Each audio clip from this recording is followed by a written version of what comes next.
ya me iba a sentir porque Ángel no iba a decir que soy bueno. ¿Sí se oye? Pues antes que nada quiero agradecer la gentil invitación del señor rector de la Universidad Veracruzana para estar nuevamente aquí en Veracruz, a la maestra Magdalena y muy especialmente a mi amigo Ángel Fernández, compañero de muchas batallas, de muchos años, que fue realmente el que me convenció de venir en esta ocasión, y que la verdad fue prácticamente imposible decir que no, porque además venir a Veracruz es como regresar a casa, y siempre el ambiente es muy agradable y siempre hay una enorme disponibilidad e interés de los veracruzanos por encontrar nuevas formas para superar el trabajo que hacen en materia de educación superior. Finalmente, pues es una excelente oportunidad de saludar a amigos no nada más de la misma universidad, sino también colegas que han estado involucrados en los temas de la educación internacional por muchos años, como Federica C. y Norma Juárez, que están esta mañana también con nosotros. El tema que Ángel me pidió que yo desarrollara es el tema de tendencias internacionales en la educación superior. Cuando recibí la gentil invitación de la maestra Magdalena para participar en este evento, mi primera reacción es que yo no iba a hablar sobre internacionalización, por una razón muy sencilla, porque los expertos en internacionalización ahora son precisamente ustedes. Son ustedes los que están construyendo la visión de internacionalización de la Universidad Veracruzana. Y más que eso, entonces, lo que yo voy a hacer en esta intervención es narrar a ustedes las perspectivas, las observaciones que yo hago con respecto a lo que está pasando en el mundo y a los principales movimientos que se están dando en el ámbito de la educación superior internacional, y que con base en ello precisamente espero que esto contribuya a las discusiones que ustedes estarán teniendo el día de hoy y en los próximos días acerca de la visión de internacionalización que ustedes quieren echar a andar en la Universidad Veracruzana. Más que educadores, la mayoría de ustedes son ciudadanos del mundo en Veracruz, son padres de familia. ¿Cuántos de los que están aquí presentes son padres de familia? Por favor, muy bien, oficial y extraoficialmente. Yo estoy seguro que a ustedes como veracruzanos, como padres de familia, les interesa un mejor futuro para sus hijos. ¿Cuántos de los que están presentes, perdón porque la pregunta sea tan obvia, cuántos de los que están presentes desean y aspiran a tener un mejor futuro para sus hijos?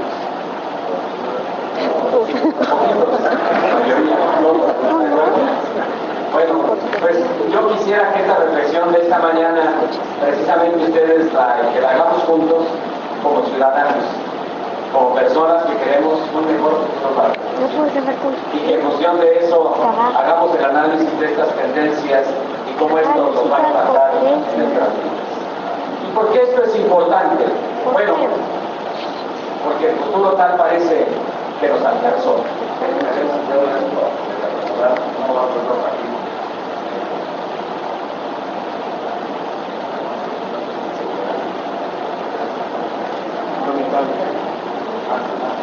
No me va a dar aquí tortícolis. Porque tal parece que el futuro nos ha alcanzado. Y en este sentido tenemos que reconocer que vivimos una realidad inesperada, una nueva realidad. Y es una nueva realidad que además se presenta en un mundo crecientemente interconectado, en donde lo que hoy está pasando en la Universidad Veracruzana, en la USBI de Veracruz, tiene implicaciones no nada más en Veracruz, pero tiene implicaciones, ¿por qué no?, en otras partes del mundo. Y también hay que pensar que lo que pasa en otras partes del mundo, aunque se vea tan distante, lejano, ajeno a nuestra realidad, también tiene implicaciones en nuestro contexto cotidiano local. Piensen ustedes, por ejemplo, lo que sucedió hace aproximadamente 6 meses, cuando un grupo de estudiantes, aspirantes a estudiantes de la Universidad de Johannesburg, en Sudáfrica, estuvieron por días formados, ellos, sus padres, con la esperanza de tener la oportunidad de tener la boleta que les permitiera presentar el examen de admisión a la universidad. Tristemente, se acumuló tanta gente, las cosas salieron de control, hubo una estampida y murieron algunas de las personas. Un evento distante, ajeno, que no tiene nada que ver aparentemente con la realidad cotidiana de la Universidad de la Cruzada. Posiblemente.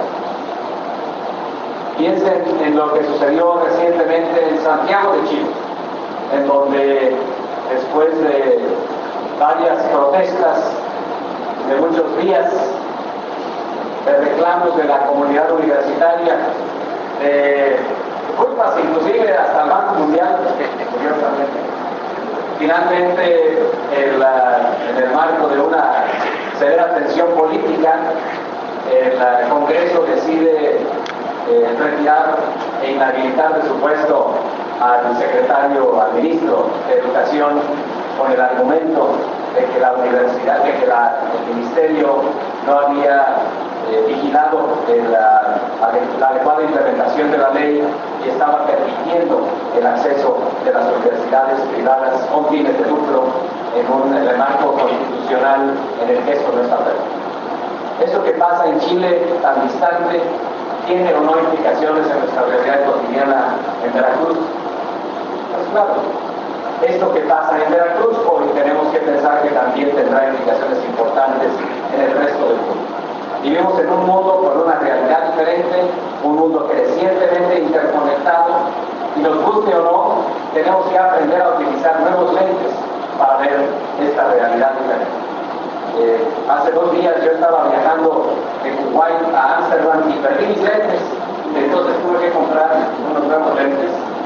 Le hago la burla a Ángel Fernández, porque digo que ahora ya le a su club y ahora ya los lentes de viejito. Y entonces yo también ya estoy con esta idea de nuevos lentes para ver esta nueva realidad.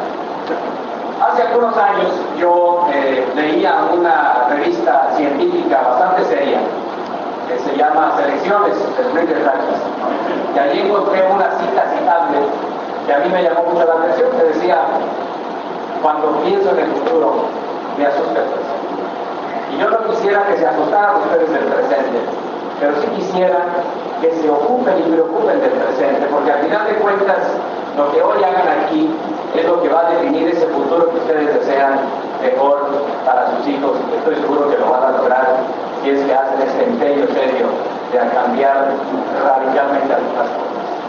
Y obviamente hay quien dice que no tiene caso pensar en el futuro. Albert Einstein, por ejemplo, lo decía cuando él señalaba que para qué piensas en el futuro si de todas maneras tarde o temprano va a llegar.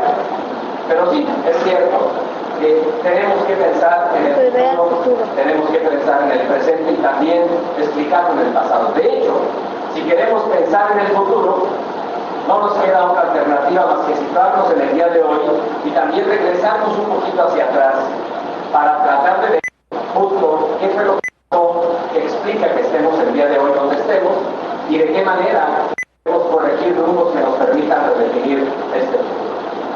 Por ejemplo, si queremos pensar en el 2020, pues nos tenemos que regresar, por supuesto, al día de hoy, y del día de hoy también nos tenemos que ir un poquito hacia el pasado.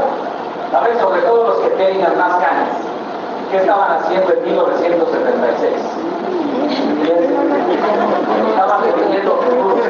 Hay algunos que ya no tenían canas tampoco. Y mi abuela. Para que se den idea de la fecha generacional, el día de ayer, yo estando en Washington, en una presentación por otra audiencia, presenté esta gráfica, y cuando yo dije, ¿qué estaban haciendo ustedes en el 76? Más o menos la mitad dijeron, pues todavía ni siquiera lo hacían. Entonces aquí probablemente todavía hay algunos que todavía no nacieron en el 76, ¿verdad? Pero estaban ustedes definiendo un futuro que nos iba a pesar de lo que estaban haciendo, o independientemente de lo que estaban haciendo, a lo que están haciendo el día de hoy. Y era probablemente un futuro muy diferente. Yo, por ejemplo, en el 76, y estoy yo con mucho pelo y con menos kilos, en 1976 yo estaba ya pensando, curiosamente, en los temas universitarios, siendo un estudiante de 15 años en la Universidad Autónoma de San Luis Potosí. Esto, por cierto, me encontré hace días que voy a visitar a mis padres en la capital del mundo, en los pueblos, donde mi madre, como buena mamá, tiene los recortes periodísticos, los recuerditos de todos los hijos. Como es una familia bastante numerosa, de 11 hijos, entonces que tiene bastantes recuerdos de muchas cosas. Bueno, así que al pensar en el futuro y al pensar en esta nueva realidad, tenemos que atrever a romper nuestros esquemas convencionales.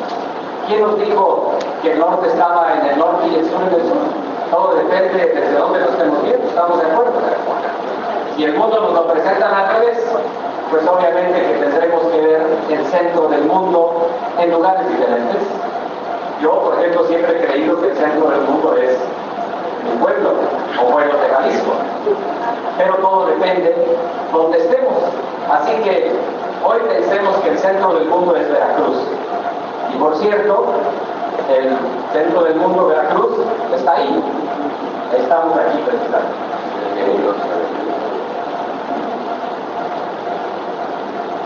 Así que atrevámonos a ver el mundo al revés el día de hoy. Y para eso tendremos que hacer algunos escenarios, diferentes escenarios, ¿de acuerdo? Y hay escenarios pesimistas y hay escenarios también optimistas.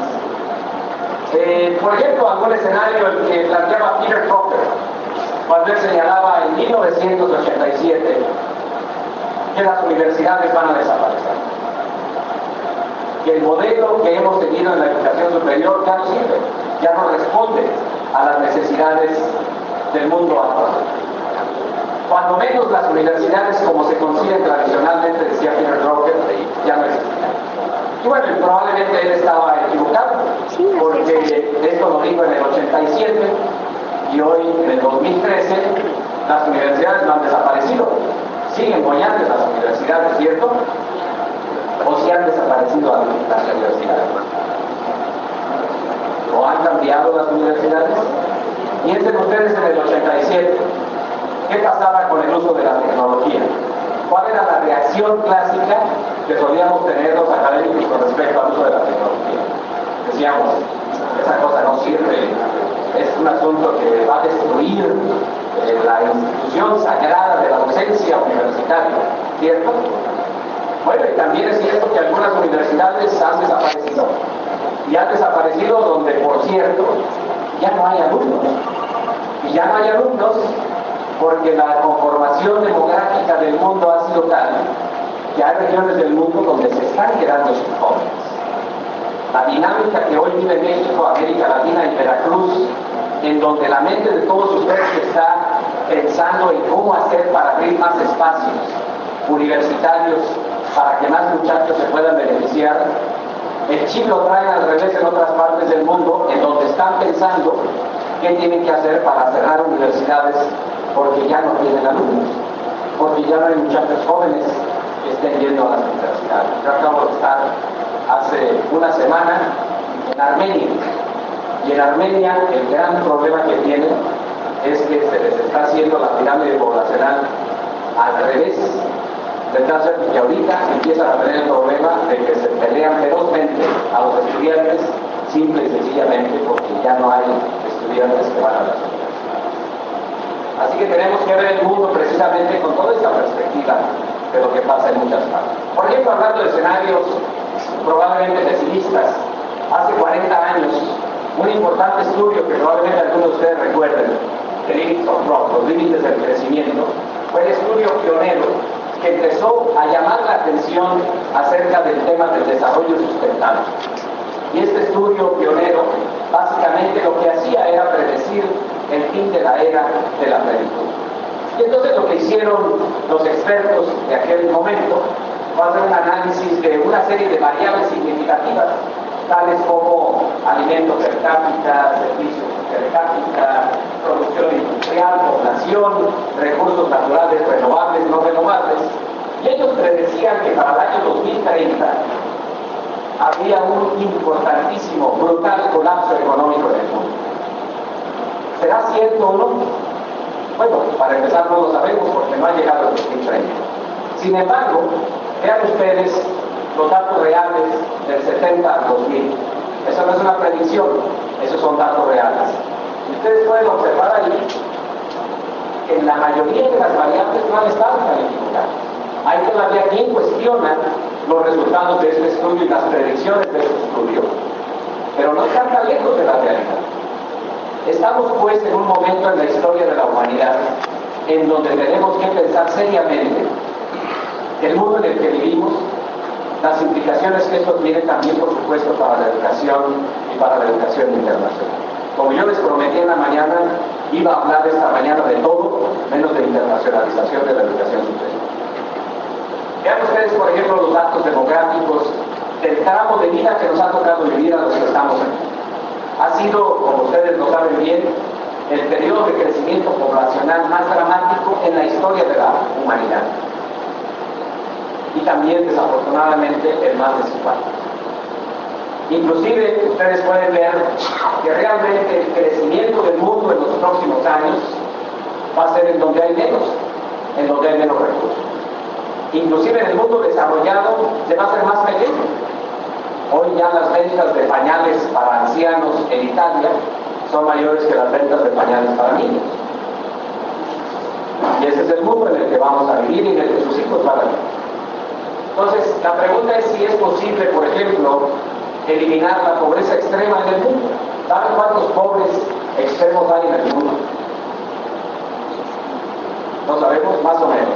La pregunta ¿es posible acabar con ese cáncer de la sociedad? Y además bajo condiciones de un desarrollo sustentable. Y luego, si obviamente hay algún papel que tiene la educación y la educación superior. Fíjense nada más, en 50 años, nuevamente, el tramo de vida que nos ha tocado dividir algunos de los que estamos aquí presentes, jovencitos, no se apuren, apúrense por el mundo que les dejamos. Solamente en 50 años miren lo que ha pasado con el mundo. La población del mundo se duplicó, el consumo de productos del mar se cuadruplicó, y así puede ver para demás variables. El consumo de agua se ha triplicado, el consumo de combustible también ha crecido radicalmente.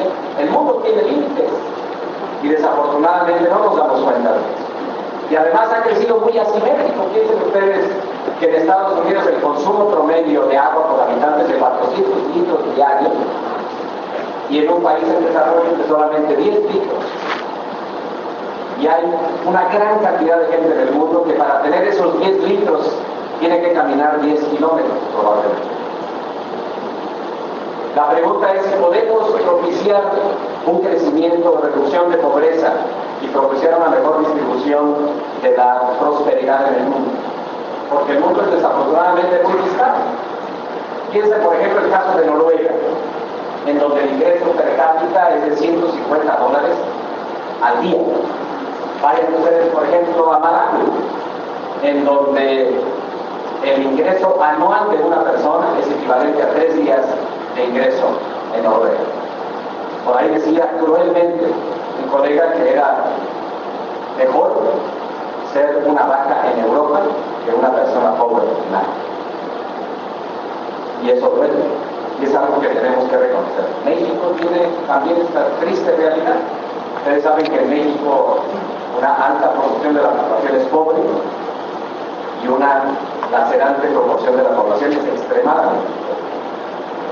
Y la pregunta es, ¿cuál es el papel de la educación?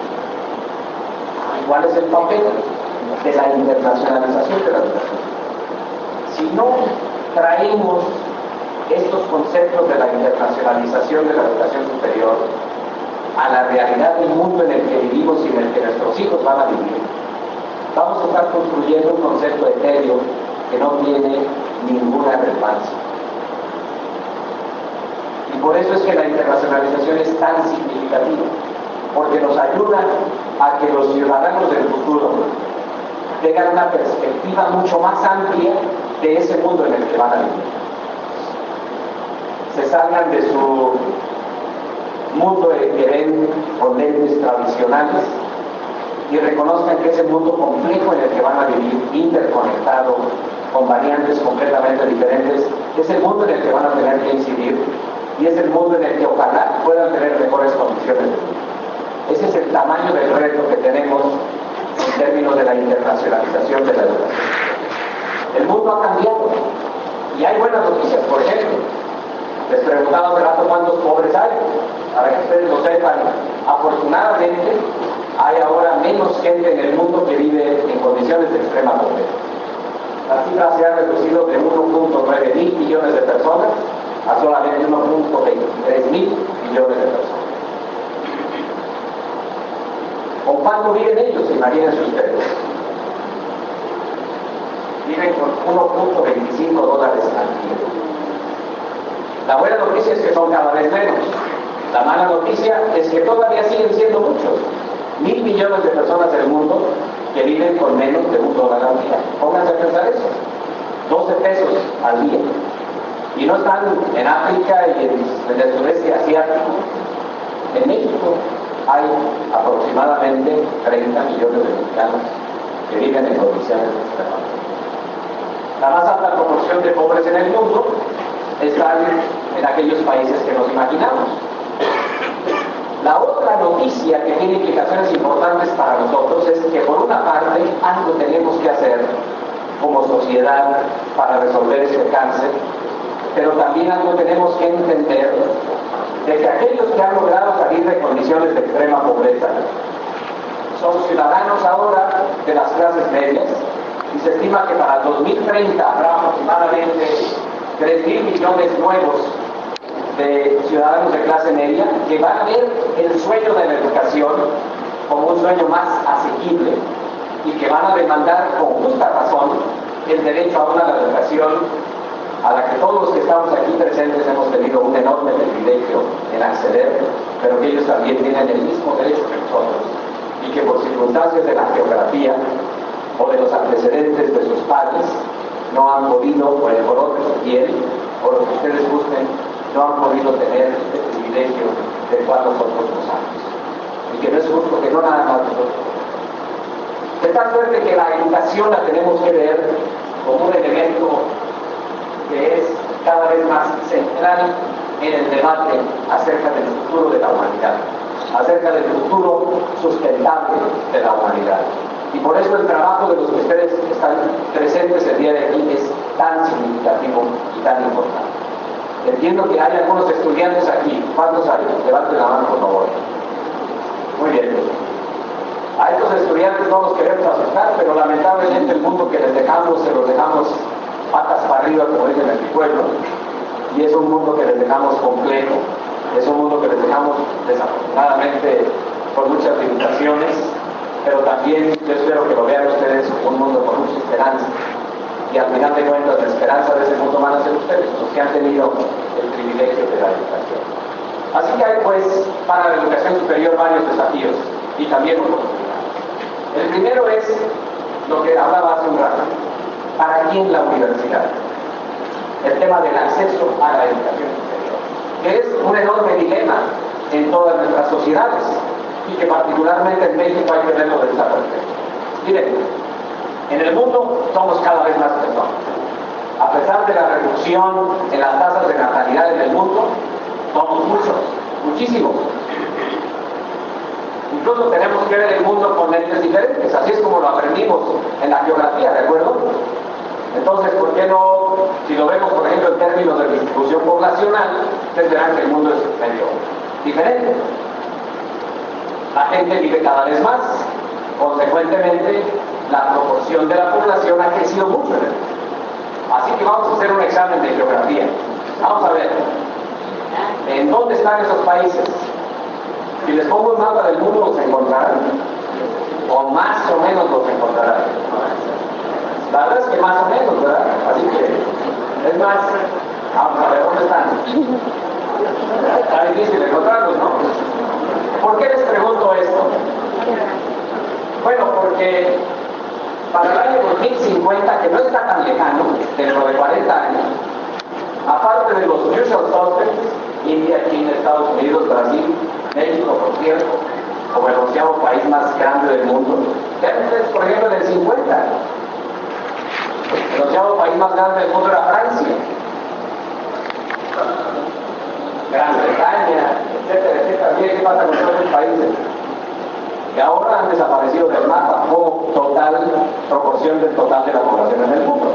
Y todos los países que les pregunté dónde estaban en el mapa van a ser dentro de los países más grandes del mundo. Y entonces me pregunto por qué es importante la internacionalización. Imagínense, si a veces no sabemos ni dónde están en el mapa, mucho menos sabemos de la realidad de las personas que viven ahí. Y nos guste o no, el futuro del mundo se va a explicar ahí. No se va a explicar en las partes que más o menos medio entendemos. Ahí es donde se va a explicar el futuro, bueno o malo, que queremos del mundo. Así que pues tenemos un interesantísimo bono demográfico, particularmente en el caso de América Latina, el sudeste asiático y África. Y es un bono demográfico que tiene enormes oportunidades, pero también enormes retos.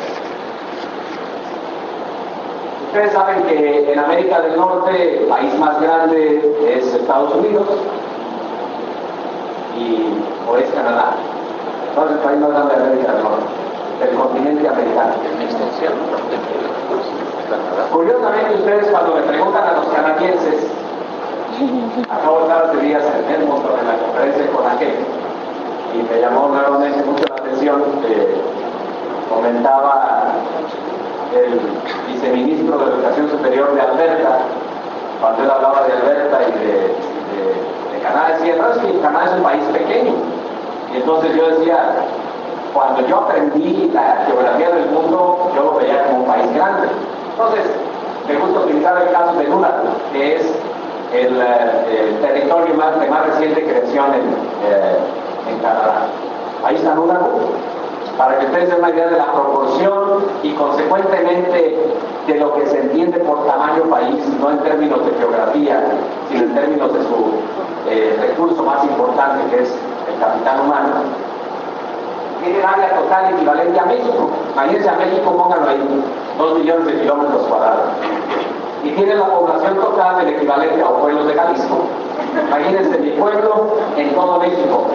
Bueno, eso es precisamente la proporción que ellos tienen, y por eso es que los canadienses se ven a sí mismos como un país pequeño, porque para ellos el tamaño del país no es la geografía, sino precisamente el recurso humano. Y este es precisamente el chip que tenemos que cambiar también en el caso de México. Porque bien que mal, la estructura demográfica de México es la que de alguna manera va a representar el motor económico de la región de América del Norte en los próximos años. Porque a la hora que combinamos la total de la población de la región, ahí es donde va a estar la juventud de América del Norte.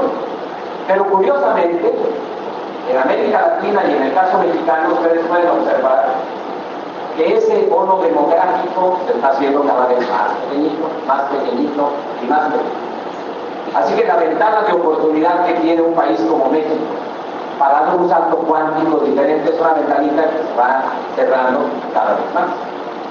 Vean ustedes esta gráfica de la población de México por grupos de edad.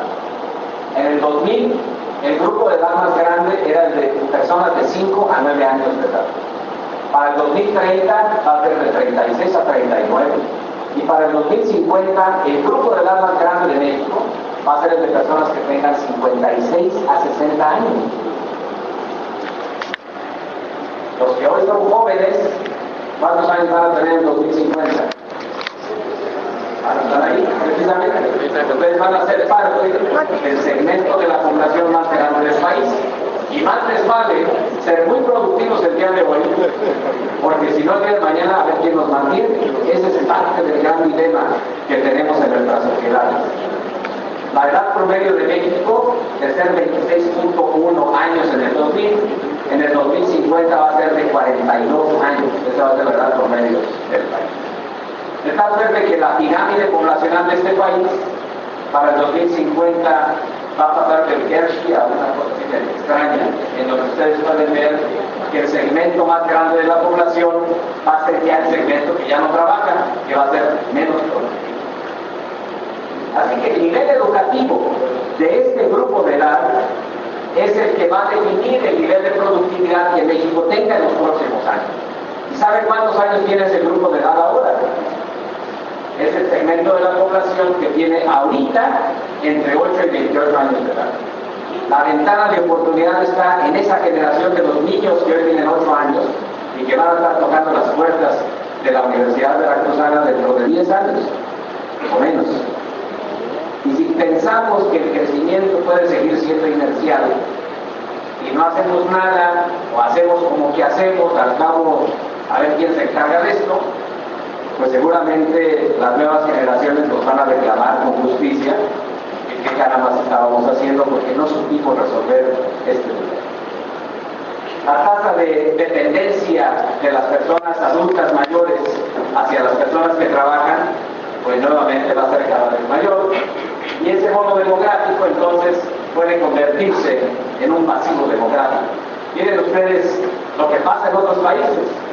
Personas de 65 años o más por cada 100 personas entre 15 y 65. En otras palabras, jubilados en comparación con personas que están en edad productiva. En el año 2050, en Estados Unidos va a haber 35 por cada 100 que trabajan. La media de la OCDE, 48. Ya en el caso de Japón, por ejemplo. En Japón, por cada 100 personas que están en edad de trabajar, va a haber 70 que no trabajan. Y hay que mantenerlas. Y hay que mantenerlas. Bueno, en el caso mexicano también va a haber más. Por eso a mí me gusta mucho esta fotografía que tomé del consultorio médico de donde llevo a mis hijos, donde dice, también a tus hijos, no se te olvide que ellos son los que van a decidir a qué asilo de anciano vas a dar. Así que en la realidad del mundo, estas son escenas no de una película de ciencia ficción, son escenas del mundo actual.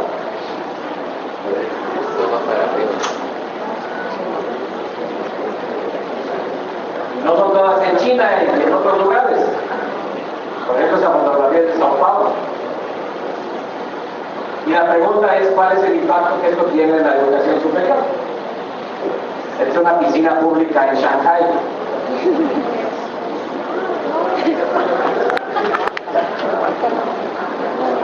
Y lo que pasa allá tiene implicaciones allá y tiene implicaciones aquí. Bueno, en resumen, habrá una presión creciente por el acceso a la educación superior en México, pero solamente por 15 años más. No quiere decir que dentro de 15 años ya no va a haber presión, pero a partir de ese momento, por la manera como está nuestra curva demográfica, dentro de 15 años va a ser el primer año en donde esa presión va a empezar a decrecer.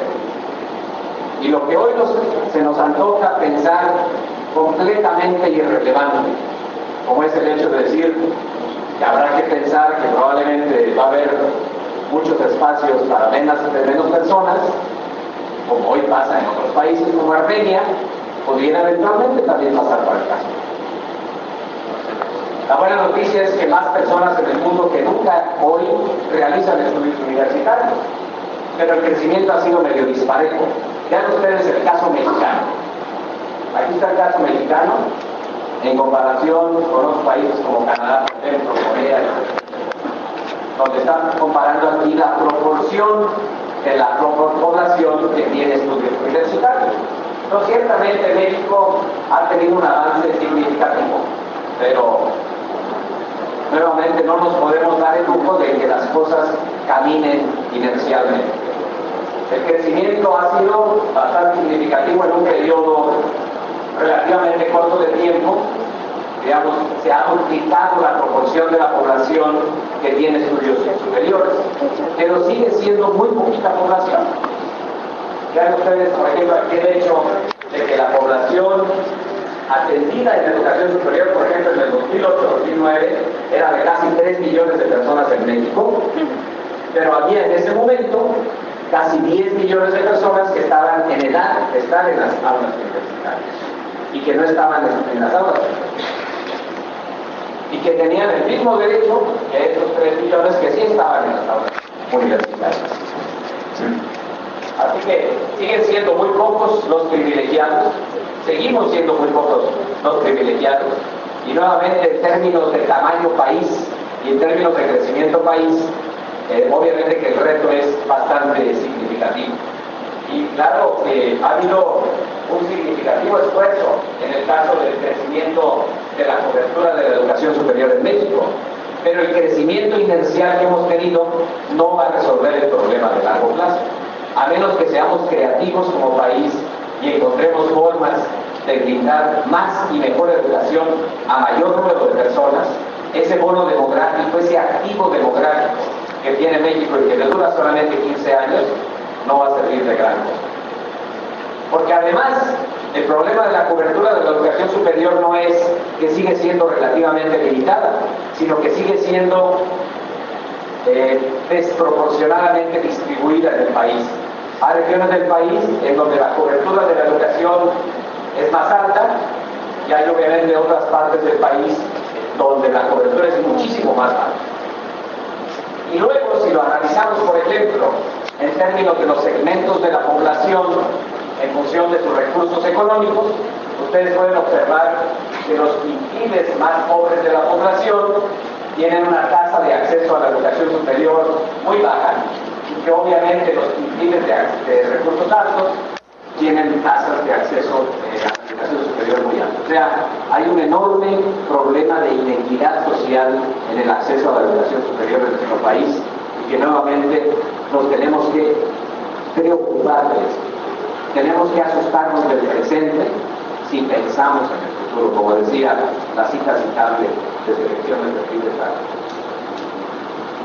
Porque el stock actual y futuro de talento de México, como ustedes lo pueden ver, se encuentra en el segmento de los países que están abajito. Tenemos que buscar la manera de dar estos brincos grandes. Y ahí es donde tenemos una responsabilidad importante. Bueno, sigo sin hablar de educación internacional, porque no lo voy a hacer en todo el país. México aporta aproximadamente el 3% de los profesionistas que hay en el mundo. Segundo dilema, ¿para qué la universidad? El dilema de la contribución de la educación superior al desarrollo del entorno en el que vivimos. La pregunta es si al considerar al país y su competitividad y su futuro desarrollo, sí tiene o no tiene relevancia la internacionalización de la educación superior. Yo creo que a ustedes no tengo que convencerlos de eso. El gran reto es que nosotros tenemos que convencer a nuestras comunidades de eso. Ustedes tienen que convencer a los demás alumnos, a los demás profesores, a las autoridades, a los padres de familia, y ahí es donde tenemos al final de cuentas el futuro de nuestra sociedad. Si no le apostamos a una mejor educación, a una educación más relevante, a una educación que permita que nuestros estudiantes entiendan bien lo que pasa en el mundo, tengan herramientas para sobrevivir, operar y ser exitosos en el mundo, sin perder de vista su enorme responsabilidad con su comunidad, no estamos resolviendo este problema.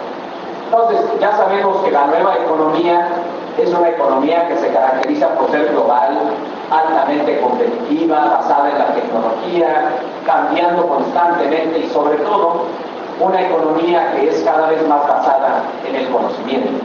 Eso es al final de cuentas el gran diferenciador que van a tener los países en el futuro. No va a ser necesariamente el enorme acceso a recursos naturales, va a ser fundamentalmente el acceso a adecuado capital humano. Incluso países que hoy en día tienen tasas de ingresos altísimos se están dando cuenta de eso. Yo les platicaba que en esta semana estuve en Kuwait. En Kuwait la tasa de ingreso per cápita es de aproximadamente $80,000 por persona anuales, el ingreso per cápita. Para hacer una idea, México cerca de 10,000, para tener una idea de la diferencia entre un país y otro. Pero es una economía altamente dependiente del petróleo. El 98% de sus ingresos son por los productos petroleros. Y les queda petróleo por 30 años. Y hoy en día están haciendo una estrategia muy agresiva para reducir la dependencia de los ingresos petroleros, como lo están haciendo otros países del Golfo, Dubái y otros lo están haciendo, Emiratos Árabes Unidos, precisamente porque se dan cuenta que los recursos naturales, esa idea tradicional que teníamos cuando estudiamos economía, tierra, trabajo, capital y organización, acuérdense que eran los recursos importantes, se dan cuenta que el factor más importante es precisamente el factor de capital. Y esto no es algo nuevo. Por ejemplo, ya en 1992, Robert Reich decía que el mundo estaba en ese momento en una brutal transformación. Segundo, que en el futuro esta idea de lo nacional iba a empezar así como a ¿cómo se llama?, a borrarse. Y concluía Robert Reich diciendo que lo único que iba a permanecer en un país iban a ser su gente, y que el activo más importante de un país sería precisamente su capital. Y obviamente que hay circunstancias que hay que tomar en consideración. Hay un problema, por supuesto, en términos de cuánto le invierte la sociedad y el país a la educación superior. En el caso mexicano, en términos de gasto total en la educación superior como proporción del Producto Interno Bruto, en comparación con los países desarrollados. El gasto en investigación en México como proporción del Producto Interno Bruto en comparación con países desarrollados. En fin, no quiero simplemente estar diciendo que nada más vino a darnos malas noticias, pero yo creo que es importante, sí mencionarlo bien, investigadores como proporción de la fuerza laboral, publicaciones en comparación con países como Brasil, por ejemplo, producción de patentes, de familias de patentes, por ejemplo, ustedes pueden ver aquí las patentes que se producen por año, más o menos 47,000 en el mundo, de las cuales México tiene una significativa contribución de aproximadamente 13. Entonces, obviamente que podemos seguir hablando de los niveles de inversión social en la educación superior en comparación con otros países por estudiante. Bueno, ya no les quiero seguir dando más malas noticias en ese sentido. Pero hablar de estos datos que duelen, que no caen bien, que molestan, es importante porque es la única manera de ver qué podemos hacer como sociedad para precisamente no caer en la idea de que al cabo lo inercial, tarde o temprano, nos va a llevar a un estado mejor. Tenemos que hacer cambios radicales. Porque actualmente, por ejemplo, la conformación del aparato productivo de México, como ustedes lo pueden ver, sigue siendo una conformación de productos que generan muy poquito valor agregado. Y aquellos que son parte de la sociedad del conocimiento representan una proporción muy pequeña de la conformación del aparato productivo nacional. A esto es a lo que le tenemos que apostar como país si queremos resolver este problema. Ciertamente, México va a ser una de las economías más importantes del mundo para el año 2050, pero para el número de mexicanos esa proporción no nos puede ayudar gran cosa, porque hoy en día todavía hay asimetrías significativas entre países. Miren, es el tamaño de la economía de Estados Unidos, la economía de Canadá y la economía de México. De hecho, la economía de México es equivalente a la economía del condado de Los Ángeles, California. Es el tamaño desde el punto de vista económico de nuestro país. Y claro que en el caso mexicano algo nos pasó, porque otros países dieron un brinco medio extraño y el país se nos quedó atrasado. Y el reto pues es cómo evitar que haya simplemente este crecimiento inercial y que haya algo que permita potenciar el crecimiento de manera más rápida. Y nuevamente, la única solución que yo encuentro es la fórmula de más y mejor educación. No tenemos otra como país, no tenemos otra. Ya sabemos que las personas que estudian, entre más estudian, más ganan y más posibilidades tienen de tener un empleo. Eso pasa, todos los países de la OCDE lo demuestran. Esta parte de la gráfica de arriba es personas con estudios superiores y esta es personas sin estudios superiores. Me voy a explicar esto porque si no nunca termino. Ya no se preocupen, ya nada más quedan aproximadamente 500 y ya con eso terminamos. Me quedan 15 minutos si no lo recuerdo, o más, ¿no? ¿20? 15. Ok, muchas gracias. Bueno, hay ciertamente una nueva economía y también, desafortunadamente, con muchas desigualdades. A mí me llama la atención cuando llego a las oficinas del Banco Mundial ahí en Washington, que justo enfrente de las oficinas del Banco Mundial hay personas que no tienen casa, que viven ahí en el jardín, que no tienen ni $1 al día. Y eso es algo que dice no. Si no nos damos cuenta de esta realidad de este mundo tan desconectado, hay realidades distintas y tenemos nuevamente que reconocer estas realidades. No podemos taparnos los ojos ante eso.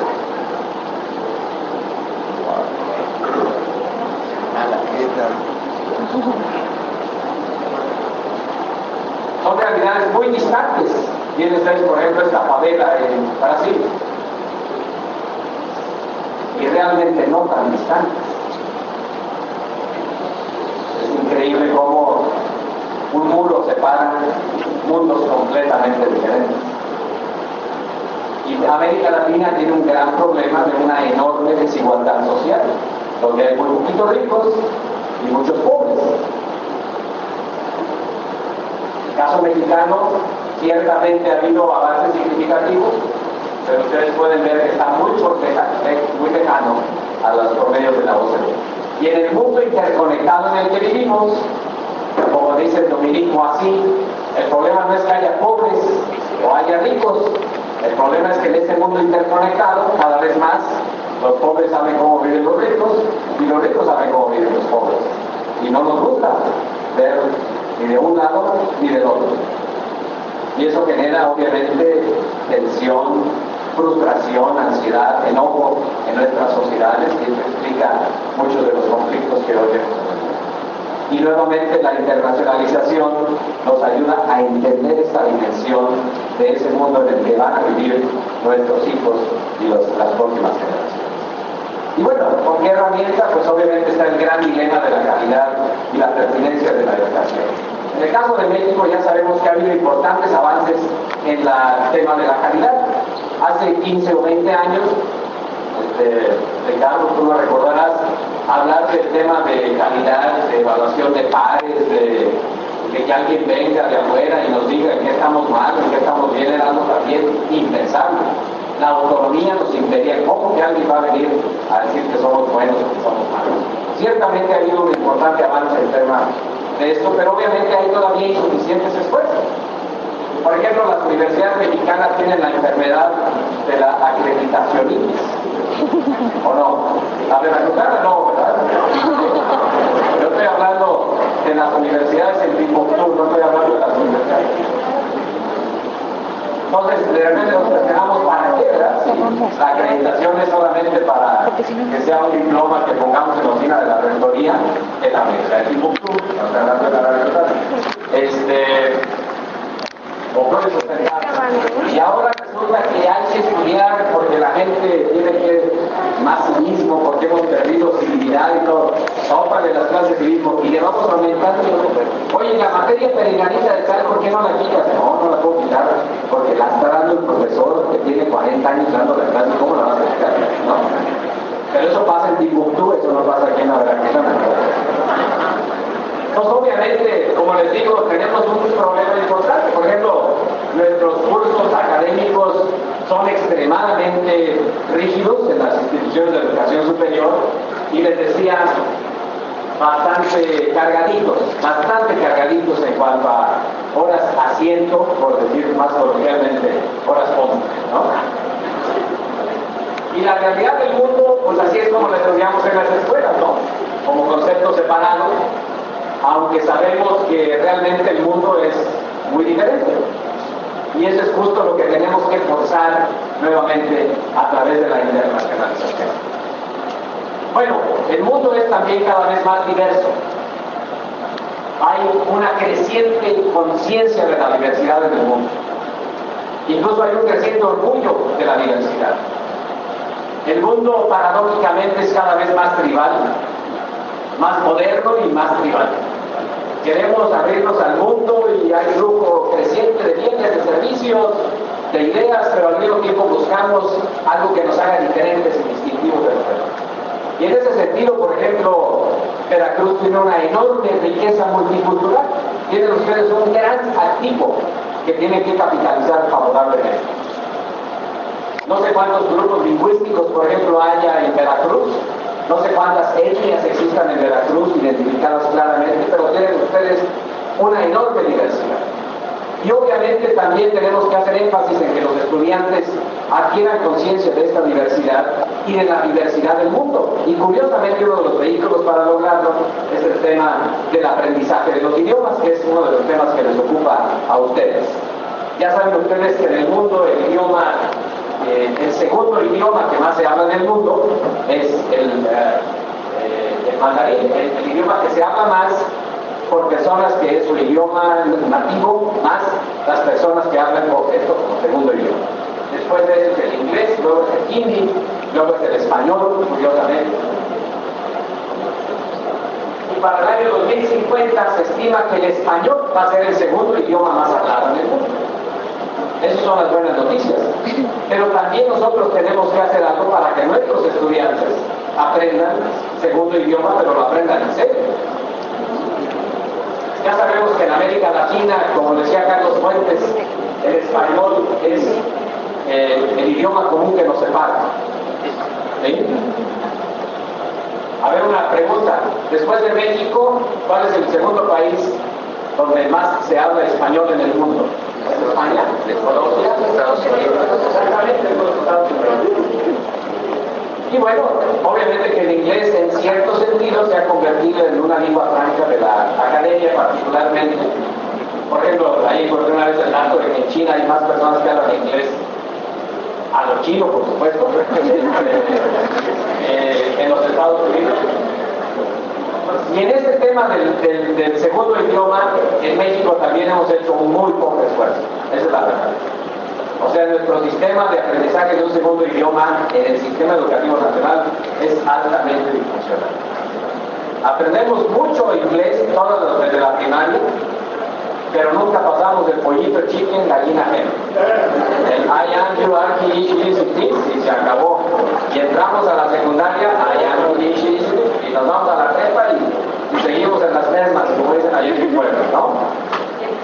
Y ese es uno de los grandes problemas de la enorme fragmentación del sistema de educación y de la falta de preparación adecuada de profesores de enseñanza de un segundo idioma. Es un problema, diríamos, conjunto. Y por supuesto que esto es algo muy significativo porque incluso hasta la misma tecnología informática se ha diversificado en términos de idiomas en el mundo. Ya lo decía este campesino de Eritrea, cuando él señalaba, si solamente hablo una lengua, puedo ayudar a mi país solamente de una manera. Pero si hablo dos lenguas, es como si fuéramos dos personas ayudando a nuestro país.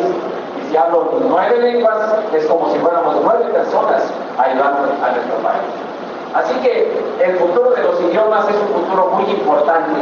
Tenemos que ser mucho más agresivos, proactivos y efectivos en el aprendizaje del segundo idioma.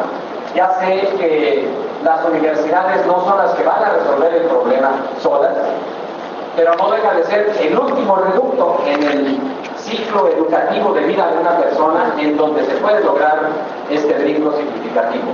Pero las universidades tienen que trabajar con los niveles previos de la educación, porque de lo contrario, pues simplemente van a lograr a tratar de resolver una deficiencia que es estructural y que viene desde siempre. Pero es muy importante, por supuesto, el tema del dominio del segundo idioma. Esta gráfica, por eso me gusta mucho, le dice a la pitonisa, ¿me puedes decir cuál es el futuro? Y ella dice, me encantaría decirte cuál es el futuro, pero no leo español. Bueno, así que además es una compleja realidad sociocultural en la que vivimos en el mundo y que la internacionalización ayuda precisamente a ser muy consciente de nuestros estudiantes. Entre otras cosas, porque el entender el mundo, el abrirse al mundo, nos ayuda a eliminar estereotipos, malos entendidos, percepciones erróneas de unos con respecto a nosotros, clichés que creamos de unos con respecto a nosotros. Este es, por ejemplo, el mapa del mundo de acuerdo a los Estados Unidos, donde, por cierto, hay que actualizarlo, porque México solía ser el país del tequila y ahora es el país del narcotráfico, de la violencia y de tantas cosas, ¿no? Y bueno, esos son los americanos, pero también por ahí encontré una gráfica de los estereotipos que tenemos desde aquí hacia el resto del mundo. No sé si lo alcanzan a ver, por ejemplo, Cuba es el país del dinero. La ruta de los cruceros, Chávez, cerro, fútbol, animales que se ven en el zoológico en África, arena, aquí fue el último mundial, etc. Así que no se crean que cantamos armando rancheras. Tenemos mucho que hacer para eliminar estos estereotipos que tenemos de uno de los Santa Claus. Y la pregunta es, ¿qué pasa en México? Algo terminado de ver, a ver qué tal. Paquiao.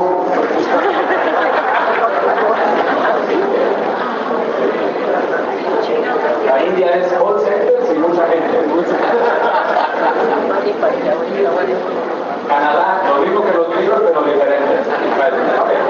A ver, señores, no pierdan el tiempo, ¿no? Nos quedan todavía 300 y ya aquí la mesa Magdalena me está haciendo cara de que ya le padre. ¿Qué pasa en México? México, afortunadamente, es un país multicultural, con una gran riqueza, ¿de acuerdo?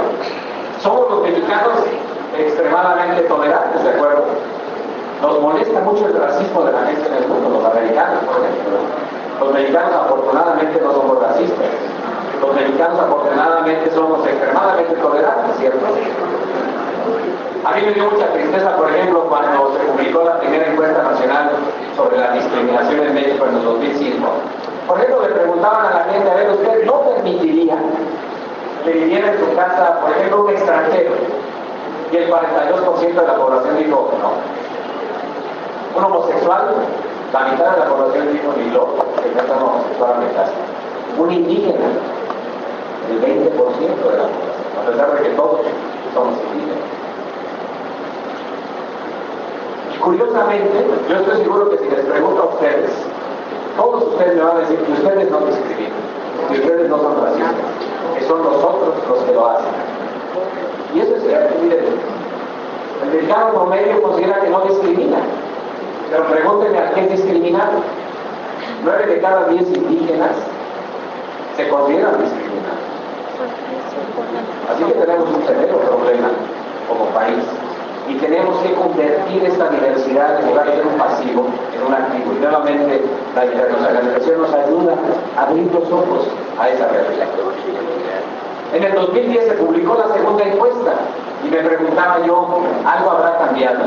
Y miren qué interesante, no muchas cosas han cambiado. Sí ha habido algunos cambios, por ejemplo, la percepción con respecto a extranjeros, curiosamente, y no estaría dispuesto a que viviera en su casa un extranjero, por ejemplo, ya solamente el 26% dijo que no. Pero miren, por ejemplo, cómo sigue habiendo enormes estereotipos, por ejemplo, respecto a homosexuales, lesbianas, a personas con SIDA, a personas con ideas políticas diferentes, en fin, seguimos siendo un país altamente intolerante.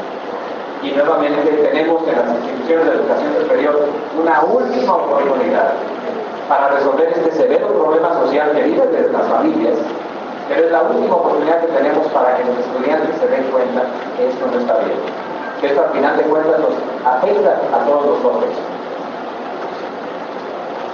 Esta nota del Universal, por ejemplo, decía que en el Distrito Federal las mujeres perciben un salario menor entre 7 y 35% a los de los hombres, y que 4 de cada 10 estudiantes de secundaria consideran que sus maestros los discriminan. O sea, nosotros mismos en el salón de clase como maestros adoptamos actitudes discriminatorias, pues obviamente que estamos prolongando este valor como algo aceptable en nuestra sociedad. Así que tenemos que cambiar el paradigma, tenemos que hacer que lo que se ve como algo diferente, raro, extraño y malo se convierta inclusive en un aspecto que sea positivo, en donde, por ejemplo, los estudiantes son percibidos como diferentes, pero su diferencia sirve como un recurso para el aprendizaje y para el entendimiento y la tolerancia. Y curiosamente, en la educación superior es donde tenemos la mejor respuesta. Miren ustedes aquí, las personas que no estarían dispuestos a permitir que una persona diferente viva en su casa, curiosamente, las personas que tienen estudios universitarios son las que son más tolerantes. Las personas que no tienen estudios más que de primaria son las personas que tienden a ser más intolerantes. Así que sí tenemos una área de oportunidad precisamente en la formación de nosotros. ¿Por qué todo esto también es significativo? Porque hay un nuevo contexto tecnológico y ese contexto tecnológico también nos cambia radicalmente. Tardó 74 años para que 50 millones de hogares en el mundo tuvieran un teléfono. Yo cuando era niño, los teléfonos en mi pueblo eran muy diferentes. ¿Cómo se imaginan que eran los teléfonos? Esa es la generación. Los que son jóvenes dicen que era así. Y los que no son tan jóvenes dicen que era así. Así eran los teléfonos de mi pueblo, eran de cuerda. Yo ya contestaba y me soltaba la telefonista y decía, ¿qué número lo conectas? No, hasta 35. Y ella agarraba los cablecitos y conectaba. En mi pueblo, por ejemplo, la telefonista era mi tía Consuelo. Mi tía Consuelo se sabía todos los chistes del pueblo, yo no sé por qué. Y un día, yo recuerdo que mi papá la vio, me platicaba esta historia, que la vio leyendo un diccionario en inglés. Y le dice, ya saben que la principal industria en mi pueblo es la producción de migrantes. Hay mucha gente que se va a Estados Unidos. Y entonces estaba ella leyendo un diccionario y me dijo, oye, bueno, aprendiendo inglés a esta edad, dice, es que me frustra tanto cuando hablan los paisanos de inglés no entenderles. Bueno, pero la realidad es que la tecnología también nos ha cambiado mucho. Ha sido un privilegio increíble vivir en esta época de la historia de la humanidad, porque ha cambiado mucho. Pónganse a pensar ustedes, por ejemplo, no sé, en 1968. Y esto es importante porque esto nuevamente nos permite ver cómo va a ser el futuro. En el 68, para que ustedes den una idea, apenas estaba apuntando Internet. El primer protocolo de lo que ahora es Internet apenas existía. Fue en ese año cuando, por ejemplo, se presentó aquella película que se llamaba 2001, Odisea del Espacio. Algunos de ustedes habrán visto esa película probablemente. ¿Quién? Bueno, yo recuerdo cuando yo vi la película y decía, qué aburrido va a ser el 2001. Era una película así, cadenciosa, que nada pasa, música todo el tiempo. Era muy aburrido. Bueno, nuestra tecnología era diferente. A ver, ¿cuántos de los que están aquí usaban reglas de cálculo? Además que los jóvenes ya ni siquiera saben que son las reglas de cálculo. Bueno, los que usaban reglas de cálculo, por cierto, si las conservan, pueden hacer un excelente negocio porque ahorita en eBay cuestan como unos $500 más o menos.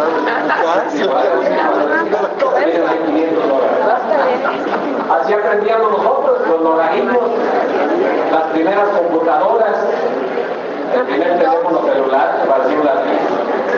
las primeras calculadoras. El primer compañero mío que tuvo una calculadora era una Texas Instrument 15. Y me acuerdo que era muy popular entre las chavas, cuando ella se con una pistola. Las conexiones al internet eran una línea y había que esperar.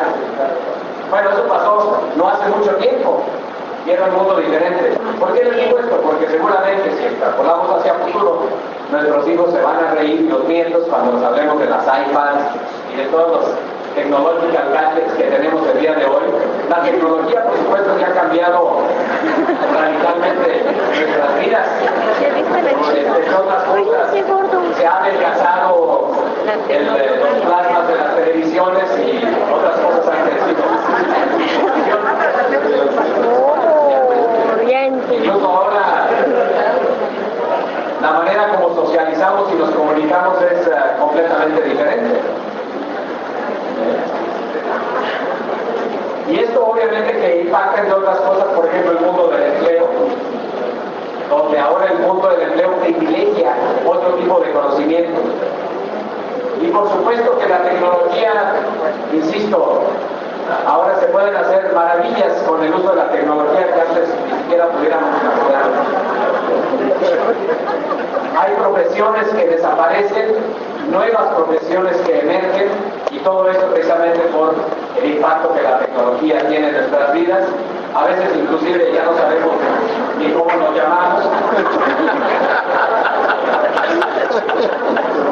Incluso ya hasta el nombre nos cambia. Mi DVD se llamaba David. Ya nada más falta que esto suceda. Las Virgin. Vamos a enviar un email a los Las bebés para que están formando. Al bebé le pusieron las Pero Virgin. bueno, en vidas reales,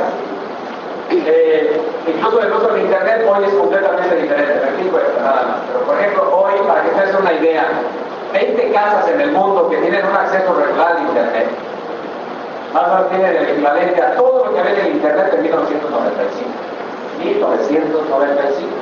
Estamos hablando de un periodo de tiempo muy pequeñito. Es parte del tiempo de nuestras vidas en donde la tecnología nos ha cambiado la vida. ¿Recuerdan que no se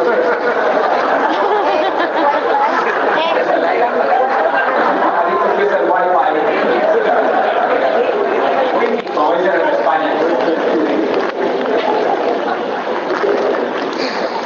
Imagínense, hace un año, 2 años, en el periódico El Mercurio de Chile leí esta noticia, donde predecían que para el año 2016 el movimiento de información en todo el mundo iba a ser igual en los telefonitos que en las computadoras.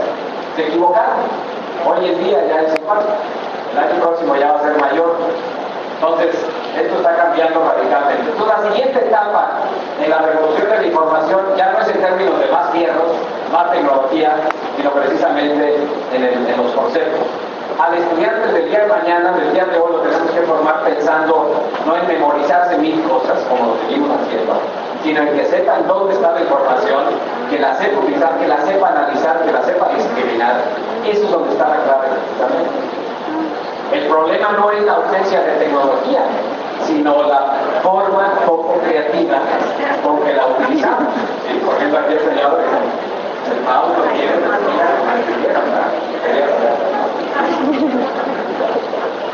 entonces no es cuestión de tener más computadoras y más bonitas y al final de cuentas no las usamos más que para lo mismo que las estábamos usando antes. Por ejemplo, ya están teniendo que jugar al solitario manualmente. Ya solitario, ya está en la computadora. Afortunadamente ustedes nunca juegan al solitario en sus computadoras, ¿verdad? Y obviamente que el mundo es dispar también ahí. Ustedes pueden ver ahí que hay regiones completas del mundo que desaparecen cuando hablamos de conectividad. Simplemente no existen. En México, por ejemplo, ustedes pueden ver que hay una parte importante del país donde la conectividad sigue siendo problema. Así que obviamente tenemos que respirar. Pero de que la tecnología tiene un impacto importante en la sociedad y en la educación superior, por supuesto que la tiene. Y yo por eso checo mi correo electrónico todos los días. Así que pues tenemos un nuevo contexto con nuevos estudiantes en un nuevo mundo, con una nueva tecnología y que operan en un ambiente tradicional que son las instituciones de educación superior.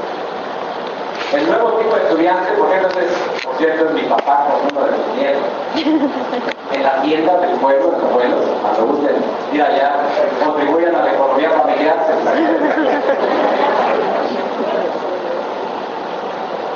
Este va a ser el primer año, el año próximo, perdón, en donde todos los estudiantes de las universidades en el mundo, incluido México, van a ser estudiantes nativos digitales. Este niño que está aquí atrás, no sé cuántos años tiene. 8. 8. Él ya es un nativo digital, él ya nació con la era de la información, a diferencia de todos nosotros que estamos aquí, todos absolutamente, incluso los más jóvenes, de que somos migrantes digitales, él ya es un nativo digital. Entonces, nuevamente, si le echamos la tierra al futuro, imagínense que para el año 2050, toda la información que vaya ahí en el mundo, toda absolutamente, va a representar solamente el 1% de la información a la que va a tener acceso un estudiante universitario. Entonces el asunto ya no es de acumular más y memorizar más, sino nuevamente tener capacidad de analizar más la información. Así que es una nueva generación con una nueva manera de ver el mundo, que ellos obviamente entienden la diferencia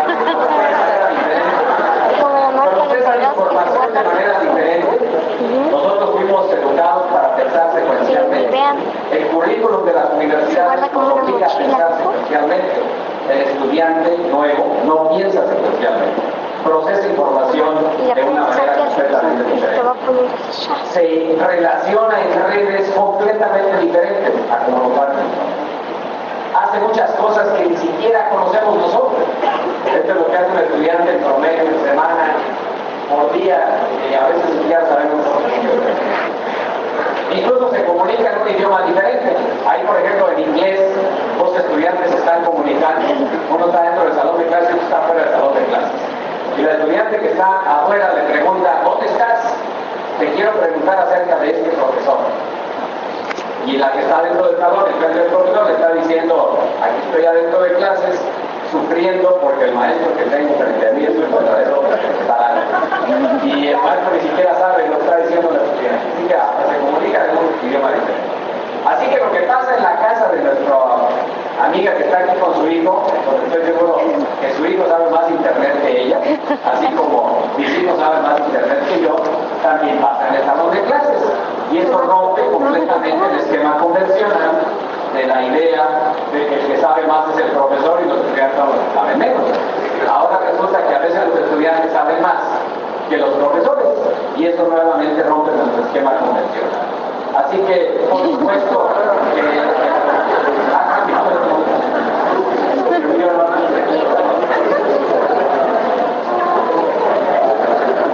tampoco hay que idealizar a los nuevos estudiantes, porque ellos viven el síndrome de la desatención continua, están constantemente inundados por los medios que hacen muchas cosas al mismo tiempo. Abran la pantalla de computadora en un estudiante y que tiene 1000 cosas ahí al mismo tiempo, y está chateando y oyendo música y haciendo 1000 cosas al mismo tiempo. Y también viven un poquito la superficialidad de la información. O sea, ya uno de los grandes problemas es que ahora es muy fácil copiar. Simplemente el copy-paste se ha convertido en la diferencia con respecto a la literatura. Así que tampoco hay que idealizar a ese estudiante que ahora tenemos. Por eso me gusta mucho este diálogo entre un padre y su hijo. Alguna vez me decía a mí mi hijo menor, Juanito, oye papá, cuando eras niño, ¿qué videojuegos usabas? Y yo le dije, ninguno, porque no había, y recuerdo la cara que puso él, un espanto, dijo, papá, no había videojuegos cuando eras niño, no. Qué aburrido era el mundo para ti, ¿verdad? No podía entender. Así que bueno, eso que este diálogo de padre e hijo en casa es un diálogo que obviamente existe en nuestras instituciones de educación superior. Esos, por ejemplo, son resultados de exámenes de estudiantes universitarios cuando les preguntan cosas y no estudian, ¿verdad?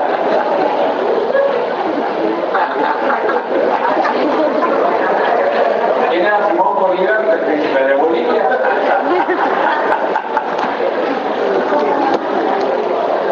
Bueno,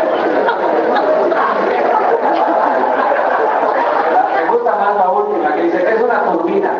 Pues es algo que se ponen los árboles en la cabeza para protegerse del sol. En el matemáticas creo que han visto ustedes eso. ¿Dónde está la X? A mí la que más me gusta de todas es esta. Dice, favor de expandir esta expresión.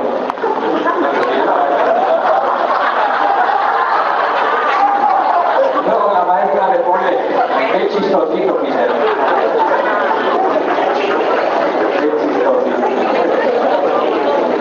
Y la pregunta es, ¿qué pasa en México? Bueno, ustedes tienen la respuesta, pero hay mucho que hacer con el currículo, ¿están de acuerdo?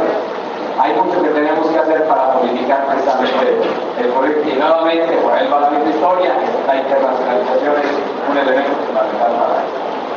Otros elementos, y ya casi termino, aunque no lo crean, es que vivimos en una sociedad en movimiento, donde hay flujo de personas creciendo, hay migrantes que van de un lado a otro, muchas personas que van de un lado a otro. Casi hoy 214 millones de personas que nacieron en un país y viven en otro. Ahí comentaba con Jocelyn que ahora estaba en Cuba y yo estaba sorprendido, porque ahí el 70% de la población son migrantes. Solamente el 30% son ciudadanos de Cuba. El 70%, que es prácticamente la mayor parte de la fuerza laboral, son extranjeros. Las compañías, el 90% de los trabajadores de las compañías son extranjeros. Y solo el 10 son del país, porque por ley tiene que haber gente del país y no sería como. Y obviamente el tema de los migrantes es un tema del cual podríamos hablar mucho. Hay elementos positivos y negativos con respecto a esto, pero una cosa que sí es importante es que para el futuro la lucha por el talento a nivel mundial va a ser feroz, va a ser mucho más fuerte. De donde haya el talento hay que agarrarlo, es algo que va a ser cada vez más significativo. Una verdadera industria global de la educación, perdón, que está viendo, en donde hay oferentes internacionales de servicios educativos, donde hay una verdadera multinacionalización de la educación superior, sea por ejemplo el caso de Laureate University, que ahora ya es un consorcio de 55 instituciones en 28 países de una compañía que cotiza en la Bolsa de Valores de Nueva York, y en donde, por cierto, la Corporación Financiera Internacional, que es una de las componentes del Banco Mundial, tiene aproximadamente un 15% de inversión, que es dueña, por ejemplo, en México, de la Universidad del Valle de México, de la UNITEC, se me hace que de la Universidad de Latinoamérica, y no recuerdo la universidad. O sea, están aquí y están en en la medida en que empieza a reducirse los flujos de población que van a las instituciones, también van a estarse peleando con los estudiantes que hoy ustedes consideran como estudiantes cautivos que van a llegar a conocer mejor la gente. A nivel internacional, un crecimiento en el número de estudiantes internacionales, más de 3.3 millones de estudiantes internacionales en el mundo, la cifra va a crecer casi a 7 millones en los próximos años. Obviamente, aunque la movilidad de estudiantes no lo es todo, como decía Kipling, la mejor manera de entender a otro país o otra cultura es oliendo esa otra cultura. Y eso implica estar en ese lugar para poderlo percibir. Todos los análisis de tendencia que se hacen indican a un crecimiento en el flujo de estudiantes internacionales en el mundo. Hay países que han sido mucho más agresivos que otros en atraer estudiantes internacionales. Hay países que son mucho más agresivos en el enviar estudiantes. China, por ejemplo, es el país que más contribuye estudiantes internacionales en la OCDE, la India, Corea del Sur. México más o menos aporta el 0.5% de estudiantes internacionales en los países de la OCDE. Recientemente hay un estudio que se llama Patlani, que se ha hecho entre varias instituciones y varios colegas que estamos interesados en el tema de la internacionalización en México, y por primera vez es posible tener cierta información sobre los flujos de movilidad en México, porque uno de los grandes problemas es que aquí ni siquiera sabemos a dónde van, de dónde vienen, cuántos vienen, etc. Entonces, bueno, ahí el patlani.org, ustedes pueden bajar el reporte. Ahorita se está elaborando el nuevo reporte con la nueva información que aportaron las universidades, que finalmente nos va a permitir dar una mayor idea de las tendencias en México. Un dato interesante es que cada vez más hay universidades que utilizan el inglés como lenguaje de enseñanza, como manera de atraer estudiantes internacionales y mezclarlos con estudiantes locales. Ustedes pueden ver países como Dinamarca, Finlandia, Holanda, etcétera, que aprovechan la enseñanza en un segundo idioma como una manera para atraer estudiantes internacionales. Y obviamente la movilidad no lo es todo, porque hay que hablar de una internacionalización integral. Y afortunadamente aquí la gran experta del tema, Jocelyn Gacel, nos acompaña. Lamentablemente ha tenido la oportunidad de hablar, porque yo he estado hablando todo el tiempo, pero ella es un excelente recurso que precisamente nos ayuda a entender que la internacionalización no es nada más la movilidad de estudiantes ni la movilidad de profesores, sino, como decía la maestra Magdalena, es cómo incorporar esto en el quehacer cotidiano de las instituciones de educación superior como una estrategia transversal. Tenemos también que pensar en formar, en la idea de que estamos formando ciudadanos del mundo. Tenemos que formar a nuestros estudiantes con menos perspectiva profesionalizante y más perspectiva para la vida, mayor formación humanista, mayor educación general, más énfasis en actitudes, además de las aptitudes. Ya lo decía este rector, si la universidad renuncia a su tarea formadora, corre el riesgo de formar pájaros científicamente competentes, que es la especie más peligrosa que puede haber. Así que yo creo que se va a soñar en un profesional del futuro que sea más flexible, que tenga más capacidad de ajustarse. Un profesional que tenga capacidad de, inclusive, ¿por qué no reinventarse profesionalmente? Yo estoy seguro que esto es algo además muy nuevo. Por favor, piensen lo siguiente: ¿cuántos de ustedes estudiaron algo diferente a aquello a lo que hoy se dedican? Levanten la mano. Fíjense, cuando menos la mitad de los que estamos aquí estudiamos algo completamente diferente. Yo estudié administración agropecuaria. Y ahora resulta que estoy hablando de educación, imagínense cómo hablamos. Todos estos son profesiones raras, ¿de acuerdo? ¿Qué tiene que ver la minería con los datos? La polozoología, la ingeniería del ocio, en fin. La verdad me llamó la atención esta de un etnoepidemiólogo lingüista. Todas estas no son profesiones del futuro, todas ellas son profesiones del presente. Y en las universidades seguimos pensando en formar licenciados en administración de empresas, contadores, abogados, etc.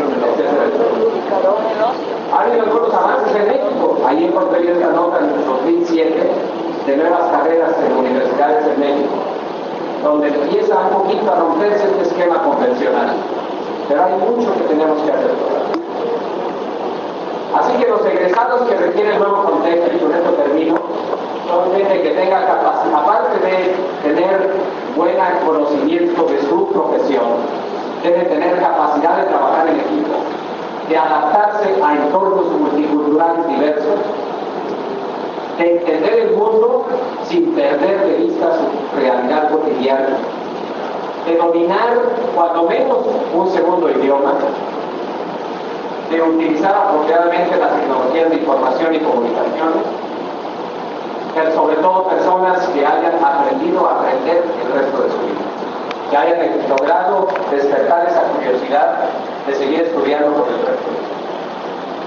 Ya lo decía Peter Drucker, que en el siglo XXI habría dos tipos de personas: los que piensan globalmente y los que por no hacerlo van a andar buscando trabajo. Y todo esto, lamentablemente, lo tenemos que hacer en un espacio que se resiste al cambio, que son las universidades. Las instituciones de educación superior tienen mucho por hacer y tienen mucho que hacer. La paradoja es que las universidades, que por una parte hablan de la innovación y del cambio, son las que tienden a ser más convencionales, más resistentes al cambio. Y vale la pena ver la realidad aunque no nos guste. Dicen los que nos critican que la Universidad Italiana en 1350 era como esta, donde por cierto ellos están durmiendo aquí. Y que la Universidad en 2013 no ha cambiado realmente. Ha cambiado también los personajes, la vestimenta, los PowerPoints y los proyectores, pero que seguimos repitiendo el mismo modelo. Así que un cambio de realidad sobre el tema de internacionalización en México es que sigue habiendo una dicotomía importante entre universidades tradicionales y las demás. Ha habido consolidación de estructuras de soporte institucional para la internacionalización. Hace algunas ocasiones yo recuerdo comentaba con Jocelyn que hace algunos años, hace muchos años, no había prácticamente ninguna universidad, una oficina de asuntos internacionales. Yo recuerdo que la Guadalajara ha sido una de las primeras, la Salle probablemente, la UNAM, pero hablar de estructuras de soporte de internacionalización era algo totalmente indispensable. Pero también en las universidades se hace mucho ruido y pocas nueces. Se entiende la internacionalización todavía como la firma de convenios. Y entonces yo siempre bromeo diciendo que el grado de internacionalización de una universidad es inversamente proporcional al número de convenios que tienen firmados. Porque los convenios nomás sirven para que se pasen los rectores y para que salga el tema en la prensa. Y estoy hablando de Timbuktu, y obviamente hay diferentes enfoques para la internacionalización y niveles dispares de desarrollo. Hay universidades que han avanzado más rápido que otras, pero lamentablemente siguen siendo esfuerzos limitados y esfuerzos marginales. Así que ustedes tienen una enorme oportunidad en este sentido. Los que nos critican dicen que la educación superior tiene la crisis del Titanic. Cuando el capitán del barco dice, mientras el barco se hunde, hay que salvar a la tripulación. Ustedes quién se quiere la tripulación de las universidades.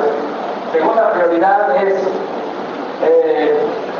La fiesta tiene que seguir, mismo que cerremos la universidad. Tercera prioridad es preparar el marco, pues vamos a crear una comisión para el estudio de los planes y finalmente la cuarta prioridad son los pasajeros, los estudiantes, que les vaya bien.